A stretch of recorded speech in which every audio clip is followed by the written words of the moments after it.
Good evening, all.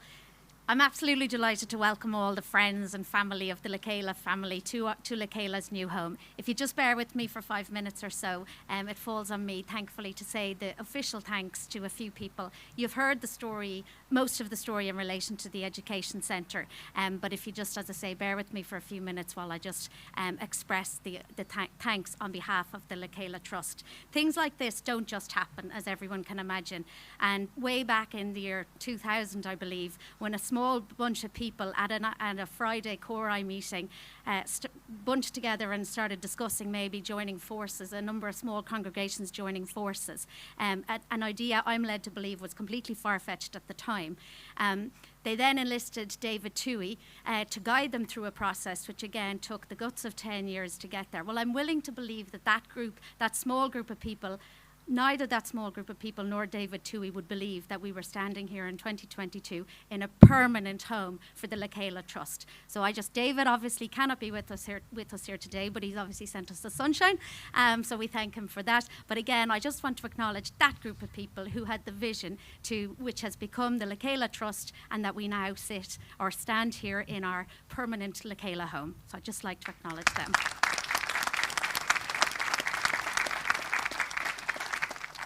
As Eilish says, in 2015, in fact, I was brought into Chéile around 2009 onto the Chéile board on the premise that property might start becoming an issue for the Chéile board. I don't think anybody predicted the pace at which property would become the issue for the Chéile board.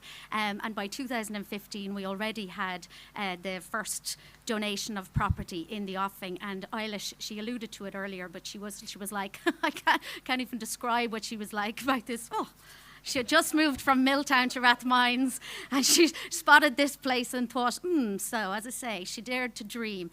She kind of, mooted it to the Chéile board, and it's fair to say that the Chéile board were receptive. All but one member of the Chéile board, who we've already heard from, because Brian Swan absolutely embraced Eilish's dream, and being an architect by profession himself, he started putting together all these nice little sketches and presentations and completely whetted our appetites. So before we know it, we had a Chéile proposal that we were building an education centre. So I just want to, as I say, thank you to all the Chéile board, but in particular I want to acknowledge Brian Swan today, because without him we would never have delivered this project.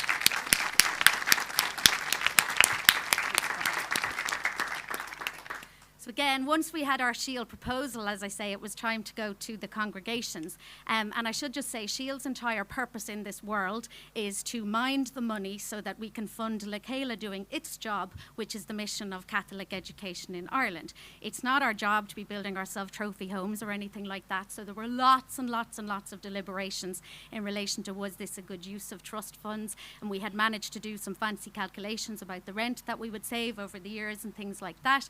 So we went to the congregations, and I have to say personally this was my favourite part of the entire journey, because it had always struck me from the very beginning when I was involved in Chéile, what really struck me about the congregations and about really progressive decisions made along the way and before their time.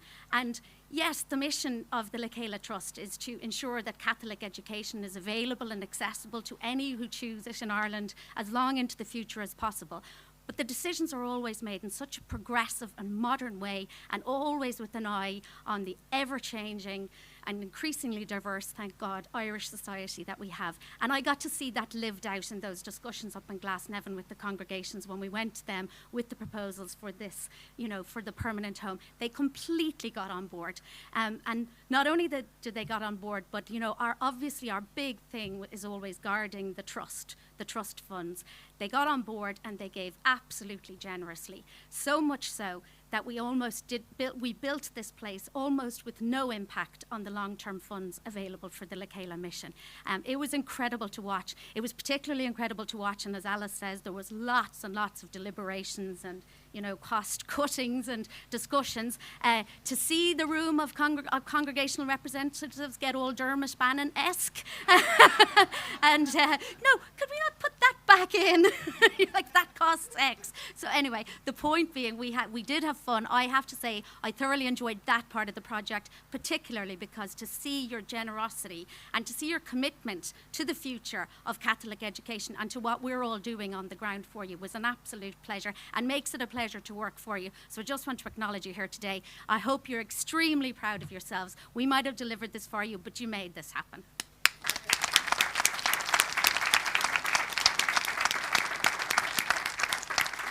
So again, once we had the green light, as I say, and you know, one of the main things Brian had, with his initial sketches, he had even taken the liberty of putting together a list of 6 architects that we might look at. And it wasn't just any old group of architects. This couldn't be just any architect. There was a specific brief here, and Brian, in fairness, had gone to, I think it was your son, Brian, wasn't it? Because he wanted, you know, modern, fresh architect who would get the brief. And in TACA, we absolutely found that.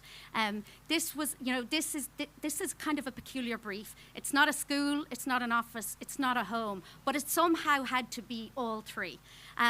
Money was always going to be very tight. It wasn't a project that could run away with itself. And we needed an architect who would respect that. Cian and Alice got the brief from day one.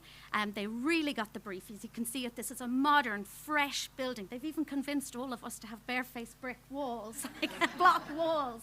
But it's a modern, fresh building. But as you can see, and I hope you see, it's steeped in the traditions of the past. It's steeped in the traditions of the founding congregations. It's a beautiful place to come for meetings now. Like when I think of the places where we had the meetings early days, dark, dingy meeting rooms. Now we have this beautiful, bright place, but more importantly, where we can all kind of respect the past, and those coming after us will also have this lovely place to work.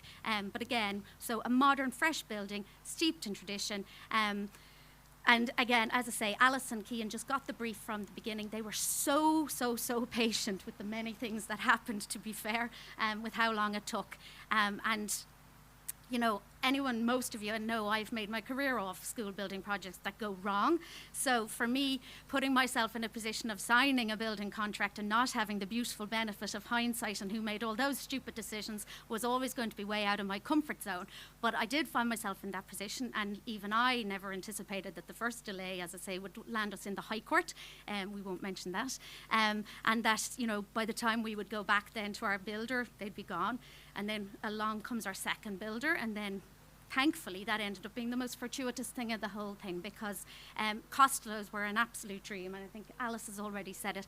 Like, through my job, I have only ever seen the worst of I only see the worst of the construction industry, and it's fair to say in this project we saw the absolute best of it. We had an architect who administered the project perfectly, got the brief, administered the project, and we had a builder who were utmost construction professionals, and if I dare say it, the utmost traditional construction gentlemen who just managed the project for us, and they worked with us. Jesus, we worked through COVID. We worked through COVID supplies and delays. We had shutdowns.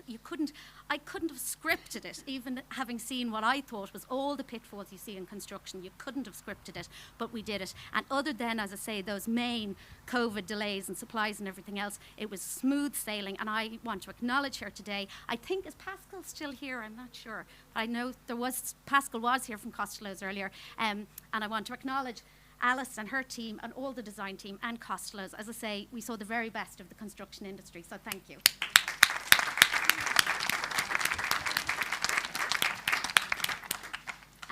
I just want to say a quick word about the staff, the Chéile staff. Thank you so much for everything that you have done. I can't see any of them as I look around. Thank you so much for everything you have done in relation to the building. Your ideas from the start. It was the staff who came up with the keys idea.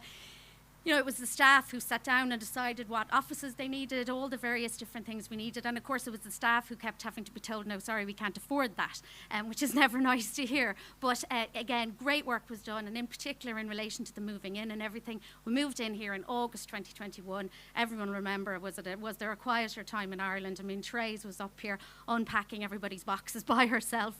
Eilish moved in here.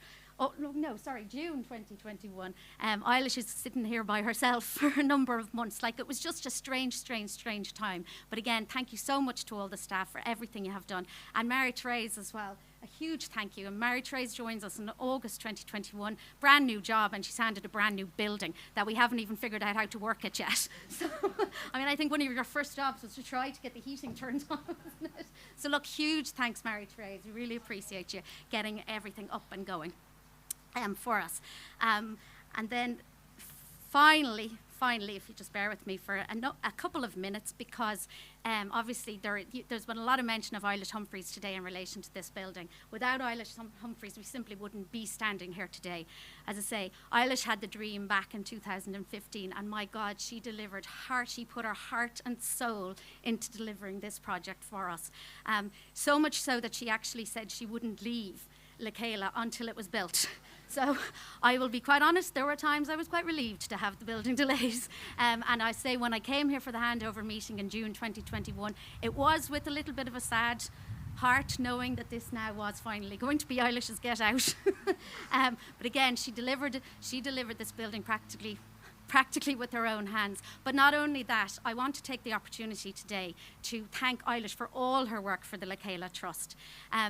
Eilish is just a force of nature. I don't think there's anyone who will disagree when I say that Eilish Humphreys has made the Chéile Trust what it is today. I have never met anybody who gives so generously and so freely of her time and her energy. She's so committed to the Chéile project. It really was such a pleasure to work with her, and just to see, she actually has just been such an inspiration to me since I joined in terms of her commitment to Chéile. She walked out of here in August 2021 by herself. Nobody here. It was completely not appropriate for the force of nature that she had been for the 12 years that she was here, and it is just so sad that we didn't get to market at the time. We are, thankfully, as the two boards are finally getting to bring Eilish and Edwin out tonight to say thank you for all their commitment and all their efforts over the years. But I just wanted to, I know there's a lot of you here today who will also want to acknowledge and mark Eilish's contribution to Chéile and to education in general, and therefore I just want you to come up again, Eilish, if that's okay.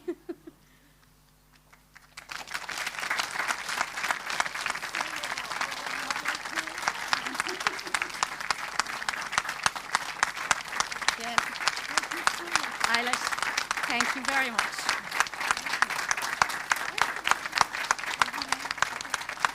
Don't say anything.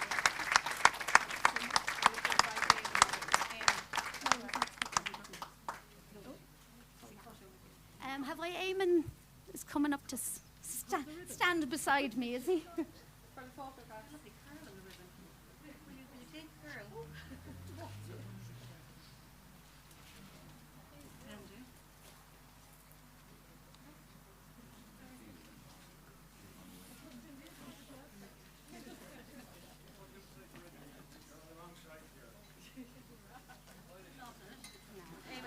No, you stay there first. Eilish, just, yeah, no, stay there.